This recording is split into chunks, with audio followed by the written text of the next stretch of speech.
जय श्री राम। योगेश अनंत काले सभी सुनने वालों को प्यार भरा नमस्कार।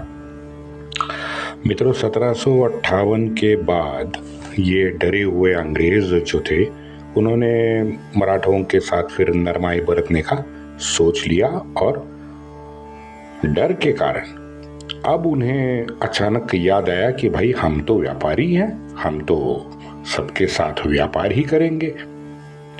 दरअसल मुंबई प्रेसिडेंसी को नाना के फ्रेंचों से नाना का हाथ मिलना बड़ा खल रहा था। उनके पास तो यह अफवाह भी पहुंच चुकी थी कि जंजीरा लेने के लिए फ्रेंचों की मदद नाना को मिल रही है।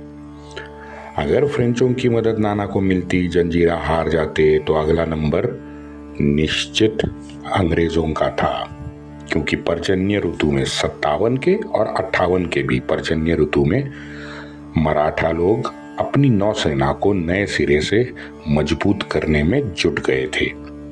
शंकरराव फड़के, वो लास्ट एपिसोड में मैंने बताया, शंकरराव फड़के और दमाजी गायकवाड़, इन दोनों के सूरत लूटने से भी अंग्रेजों को डर लग रहा था।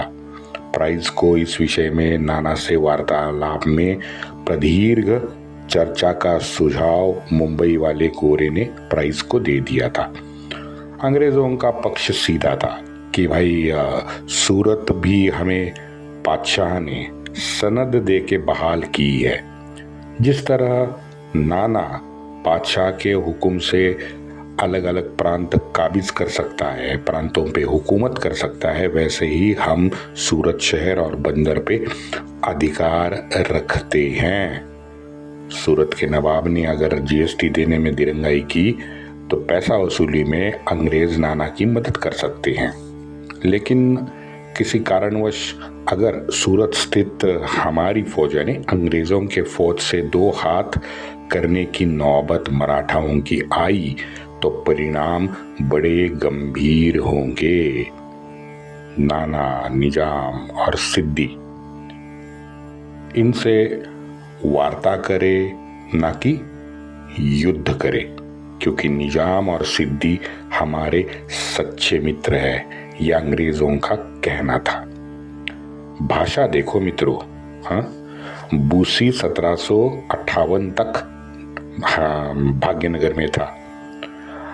अब बूसी जब था तो सलाबत तो इन अंग्रेजों को घास नहीं डालता था। बाद में नीचे पौंडीचेरी के पास, पद्दुचेरी के पास अंग्रेज और फ्रेंचों का युद्ध हुआ। बूसी को कैद करके बाद में अंग्रेजों ने पेरिस भेज दिया। अब उसके तुरंत बाद ये दोनों भांडों की मैत्री समुद्र से गहरी और हिमालय से ऊंची हो गई। सलाबत और अंग्रेजों की मैं बात कर रहा हूं, क्योंकि निजाम अली ने ऑलरेडी अंग्रेजों को बुलावा भेजा था, मैंने बताया आपको। ये होती है उल्टी पलटी राजनीति। हमारे नीतीश बाबू आपने देखे होंगे, कभी इधर कभी उधर, छलांगे तो बहुत मार चुके हैं वो। अच्छा, मुंबई वालों ने प्राइस के साथ नया नवेला ऑक्सफोर्ड में पढ़ा हुआ टॉमस मॉस्टीन नाम का एक और यंग अधिकारी भेजा था। ये जो टॉमस है, ये पुणे में अंग्रेजी वकील बन के टॉमस का रहना अपेक्षित था। तद्वत वो 7 साल आगे पुणे में रहा है। दुभाषा के तौर पे तो पुणे में बहुत सारे गुलाम मौजूद थे। ये पश्चिमी नएपन और चकाचौंध से प्रभावित व्यक्तियों की पुणे में कमी नहीं थी।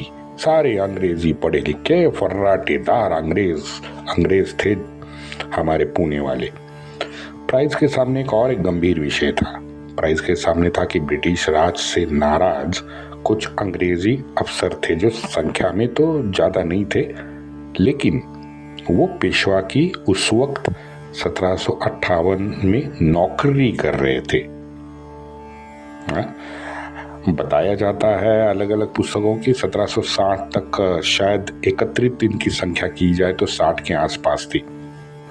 उन 60 को मुंबई वापस भेजने की बड़ी जिम्मेदारी थॉमस और टॉमस पे सौंपी गई थी। विचार करो मित्रों कि कितने सूक्ष्म विषय भी प्रेसिडेंसी ने चर्चा में लाए थे। मात्र 50-60 अंग्रेज थे, लेकिन वो कांटा बने हुए थे अंग्रेजों को। नहीं, ये 60 आदमी पुणे में नहीं चाहिए, इनको भी फिर से मुंबई वापस लाने की कोशिश करो। मुंबई गोरों की चिंता थी कि कहीं भविष्य में ये 60 लोग राक्षस बन के हमारे विरुद्ध खड़े ना हो जाए। शुक्रवार 24 अगस्त 1759 सुबह 8:30 बजे प्राइस मुंबई से निकला। 1 बजे उसका जहाज ठाणे पहुंचा। 25 को ठाणे में बालाजी पंत ने आगे के प्रवास के लिए उसको मजदूर और घोड़े दिलवाए, उनका बंदोबस्त किया। 26 को दोपहर को 1 बजे निकलकर शाम 5 बजे तक प्राइस कल्याण पहुंचा। ठाणे से कल्याण पहुंचा। उस दिन कल्याण में थोड़ी सी हलचल थी। शहर की सीमा चौकी जो थी उसमें प्राइस को कोई मराठा सैनिक दिखा ही नहीं, क्योंकि सारे मराठी, कल्याण के मराठी सैनिक जो थे ये सिद्दी के पीछे दौड़ रहे थे। क्यों? क्योंकि सिद्दी ने 25 को एक शहर के ब्राह्मण के पत्नी को उठा लिया था। इसलिए कल्याण में उस दिन हलचल थी। बारिश की वजह से प्राइस 4 दिन कल्याण में ही रुका। 29 अगस्त को कल्याण से कोलगांव पहुंचा। 30 तारीख को 7:30 बजे सुबह निकला। 4 बजे नेरल पहुंचा। ये वही नेरल है मित्रों की माथेरान के लिए नैरो गेज निकलती है ना ट्रेन, ये वही नेरल है। कोलगांव नेरल 30-32 किलोमीटर कुछ होगा, नजदीक है। 31 अगस्त को खोपवली पहुंचा। अब खोपवली गांव का नाम है, लेकिन आजकल उसे खोपोली बोलते हैं। 31 अगस्त को प्राइस पहुंचा। 1 सितंबर को ये हमारा गोरा साहब सुबह 10 बजे निकला और लोनावाड़ा घाट चढ़ने लगा। 1-1.5 घंटे में खंडाला पहुंच गया। उस रात आगे चलकर कासगांव में जाके रुका। 2 तारीख को प्रवास करके 3 तारीख को वो चिंचवड़ पहुंचा। पुणे से मात्र 20-22 किलोमीटर दूर पहुंचा। संगम पे 4 तारीख को विश्राम करके नाना को उसने आने का पैगाम भेजा। रामाजी पंत का वकील बालाजी चिटनिस उस वक्त पुणे में नाना के पास ही था। नाना साहब के यहाँ मृत्यु के कारण, पारिवारिक मृत्यु के कारण नाना सूतक में थे, तो नाना घर से बाहर नहीं निकलते थे। 6 सितंबर को रामजी पंत का रिश्तेदार प्राइस से आके मिला। हरिपंत उसका नाम। हरिपंत दरअसल मुठा नदी के पार जो मराठाओं का तोफखाना था, आज जहां खड़की हम कहते हैं, और जहां एम्यूनिशन फैक्ट्री आज भी है, वही नाना का तोफखाना भी था। आज भी भारत सरकार का तोफखाना उसी जगह पे है। ये हरिपंत दरअसल मुठा नदी के किनारे जो तोफखाना था, वहां कुछ काम होगा उसका, तो वहां पे आया था। आते आते इसको आके मिला हर प्राइस को, और प्राइस को लेके सोमवार पेट में एक विशाल हवेली में हरिपंत ले गया। 7 सितंबर को नाना के पर्सनल पीए, पर्सनल असिस्टेंट गोविंद शिवराम से प्राइज मिला। गोविंद शिवराम खुद उस हवेली में उससे मिलने आए थे। नाना को कौन कौन से उपहार देना है, कौन कौन से उचित है, उसका मार्गदर्शन गोविंद ने प्राइस को किया। नाना साहब सदाशिव राव, रघुनाथ राव, विश्वास राव और माधव राव के नाम के उपहार जो अंग्रेज ने मुंबई से लाए थे, उनको शिवराम ने चिन्हित किया और तद्वत उसकी एक पिशवी जो होती है, बैग, वो बना के प्राइस ने रात को रखी। ये प्राइस ने लिखा है 10 सितंबर। 10 सितंबर में सूतक से मुक्त होकर नाना पहली बार दरबार में आ गए। उन्होंने मुझे दरबार दिखाया। सदाशिवराव विश्वासराव पहले से दरबार में कुछ लिखा पढ़ी कर रहे थे, कुछ कामकाज होगा, पहले से दरबार में थे। मैं नाना के दाएं बाजू खड़ा हुआ था। प्राइस कह रहा है, मैं नाना के दाएं बाजू खड़ा था। नाना के निर्देश पे मैं वहीं दाएं बाजू बैठ गया। नाना ने थोड़ी देर बाद मुझसे एक वाक्य कहा। नाना ने कहा, मुझे आपसे ढेर सारी वार्ता करनी है। इतना एक वाक्य बोला, नाना उठ खड़े हो गए। नमस्कार करके नाना साहब निकल गए दरबार से। दिन में कुछ नहीं हुआ तो मैं उस संपन्न शहर में भटकने बाहर निकला। यहाँ हर प्रकार की दुकानें थी। सभी प्रकार के कारागिरों को अलग कस्बा देकर बसाया गया है। बिल्कुल सही है। दरअसल पुणे में हफ्ते के जो 7 वार होते हैं, उन वारों के नाम से अलग अलग कस्बे हैं जहाँ पुराने ज़माने में अलग अलग कारागिर बसाए गए थे। एक कस्बा था जिसको क्या कहेंगे, जिसको ये कुम्हार जो होता है ना, मिट्टी का काम, मिट्टी के बर्तन बनाने वाले, उनका एक कस्बा था। चमार लोगों का एक कस्बा था। कपड़े वालों का एक, जैसे मुंबई में धोबी घाट है, वैसा एक कस्बा था। अलग अलग कस्बे बनाए गए थे।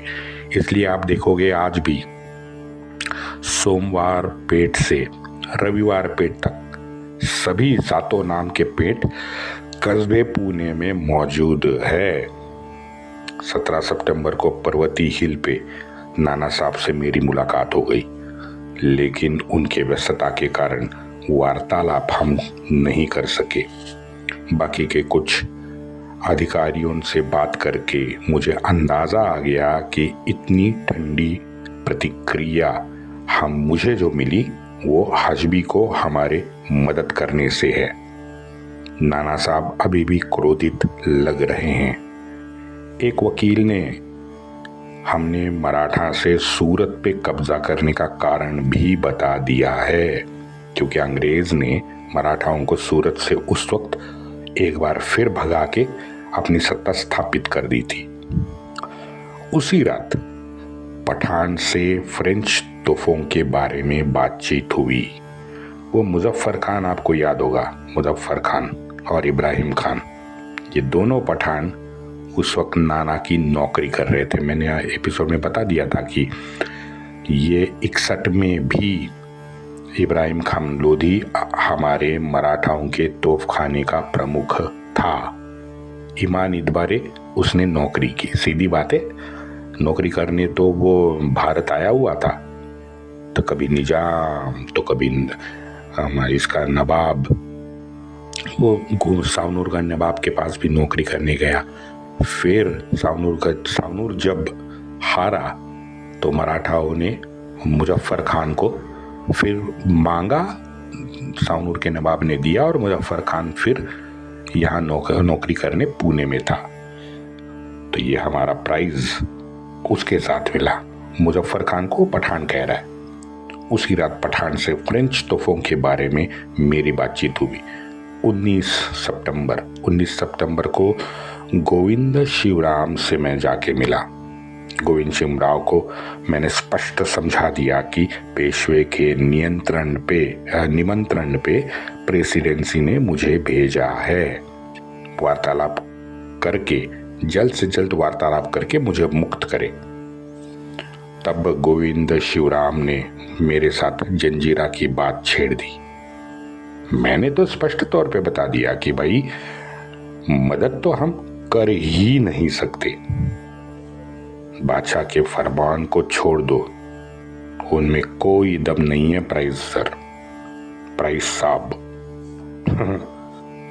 गोविंद राव, आपकी तरफ से जो सत्यापित फरमान है ना, वैसे ही बादशाह ने हमारे लिए फरमान सत्यापित कर रखे हैं। सिद्धि हमारा मित्र है। संकट समय में हर हाल में उन्हें बचाना हमारा कर्तव्य है। गोविंदराव। सूरत और सिद्धि, ये दोनों विषय को आपने अगर ज्यादा खींचा तो हम में वितुष्टा आ सकता है प्राइस साहब। गोविंदराव, हम तो सलोखा प्यार मोहब्बत सबसे चाहते हैं, लेकिन आप वैमनस्य से हम पर अन्याय करेंगे। अगर आपने युद्ध करने की नौबत ला दी तो ये तो निश्चित है कि पश्चाताप की स्थिति आपकी आ सकती है। तो इसका सीधा मतलब है कि प्राइस ने जैसा प्रेसिडेंसी ने बताया था तद पर हुकुम प्राइस ने सीधी बात शिवराम से कह दी। 20 तारीख को रामजी पंत जो हमारा था, रामजी पंत ने गोविंदराव के कहने पर एक पत्र प्रेसिडेंसी को लिखा। ये प्राइस कह रहा है, प्राइस के सामने ही प्रेसिडेंसी को रामजी पंत ने पत्र लिखा। पत्र में क्या था? पत्र में ये था कि आज 8 दिन से ज्यादा हो गए हैं प्राइस यहाँ पे बैठा है, नाना साहब से वार्तालाप की अपेक्षा भी कर रहा है। तो ये वाक्य सुन के प्राइस फिर एक बार गोविंदराव से प्राइस ने रिक्वेस्ट की कि भाई मुझे अपना काम जल्दी निपट के मुंबई भी जाना है, तो आप मुझे मुक्त करें। 24 सितंबर को मुझे दरबार में बुलाया गया। मैंने गोविंदराव से स्पेंसर और वाइनफील्ड, इन दोनों ने पूर्व में नाना के साथ जो करार किया था उसकी याद शिवराम को दिलाई। नाना साहब के सामने गोविंदराव ने मुझे स्पष्ट बोला, अगर जंजीरा में आप हमारी मदद नहीं कर सकते तो हम हमारे दोनों का समय व्यर्थ गवा रहे हैं। यह इसका मतलब यह है कि दोनों अपने स्टैंड पे बिल्कुल खड़े हुए थे। 28 अप्रैल को मैं फिर एक बार गोविंदराव से मिला, लेकिन गोविंदराव जंजीरा पे अड़े हुए थे। 30 तारीख को मुझे हाथी के युद्ध देखने का मौका मिला। मुझे दरबार का एक सेवक हाथी लेके निमंत्रण देने पहुंचा। यहाँ 1 अक्टूबर को बहुत बड़ा सम्मेलन होता है जिसे ये लोग दसरा कहते हैं। उत्सव देखने के लिए मुझे हाथी मिला। मैंने हाथी में बैठ के सारा नजारा दिन भर देखा, आनंदित हुआ। 9 अक्टूबर को दमाजी गायकवाड़ से मिलने का भी मौका मिला। बड़ा शातिर आदमी है। ये प्राइस ने लिखा है अपनी डायरी में, बड़ा शातिर आदमी है। दमाजी ने कुछ सुनने के बजाय पत्राचार मुझसे करने का मशवरा दिया। खान पान हुआ, यहाँ का वहाँ की बातें हमने की। इंग्लैंड के विषय में बहुत सारी बातें दमाजी ने पूछी, बातचीत हुई। लेकिन दमाजी सूरत विषय मुझसे क्या कहेंगे, दमाजी सूरत विषय में मेरे छेड़ने के बावजूद चुप्पी साधे रहा। उसने सूरत का एक शब्द मेरे साथ नहीं निकाला उस वार्तालाप में। नाना, उनके वकील और उनके सरदार कोई ज्यादा बातचीत नहीं करता। 12 अक्टूबर को तेज तर्रार सदाशिवराव से पहली बार मेरी भेंट हुई, लेकिन बात वहीं जंजीरा पे अटक गई। 2-3 घंटे मैं वहां पे बैठ के अनुमति लेके वहां से निकला, लेकिन वार्तालाप का फायदा नहीं हुआ।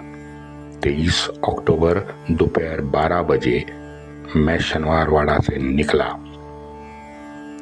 ये प्राइस 23 अक्टूबर को पुणे से निकला, 26 को रात को 8 बजे मुंबई बंदर वापस पहुंच गया।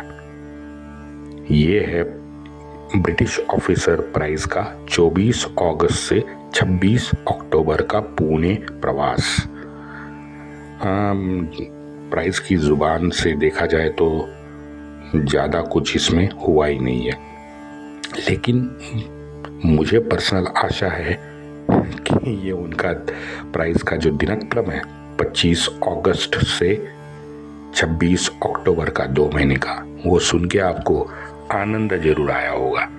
हाँ, देश और मराठाओं के अगर संदर्भ में देखे तो ये तो फ्लॉप शो था 2 महीने का प्राइस का, इतना तो कह सकते हैं, क्योंकि बातचीत कुछ नहीं हुई। बातचीत जंजीरें पे इन दोनों की अटक गई थी। वंदे मातरम।